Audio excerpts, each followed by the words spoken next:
નમસ્કાર, PHN news ચેનલમાં આપનું સ્વાગત છે। બનાસકાંઠા ભાદરવી મહાકુંભનો આજે ચોથો દિવસ।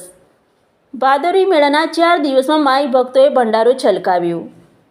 અંબાજી ખાતે કુલ 4 દિવસમાં 20,34,332 યાત્રિકો આવ્યા હતા।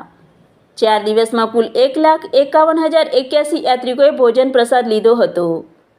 9,37,050 મોહનથાળ પ્રસાદનું વિતરણ થયું।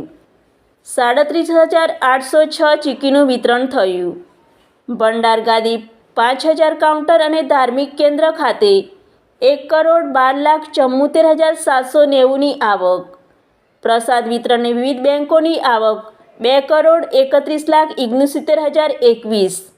કુલ આવક અંબાજી મંદિર પરિસરની પ્રથમ દિવસે 3,44,43,811। 4 દિવસમાં 16 ગ્રામ સોનાની આવક। 4 દિવસમાં કુલ 4,26,990 માઈ ભક્તોએ બસમાં મુસાફરી કરી હતી। 4 દિવસમાં બસની કુલ ટ્રીપો 8,086। ઉડ્ડયન ખટોલામાં 28,382 મુસાફરોએ લાભ લીધો હતો। 4 દિવસમાં 1,509 ધજા મંદિર પરિસરમાં માઈ ભક્તોએ ચડાવી હતી। આરોગ્ય વિભાગ દ્વારા 4 દિવસમાં સારવાર આપેલ દર્દીઓની સંખ્યા 57,657 હતી। Bureau report, PHN news, Banaskantha.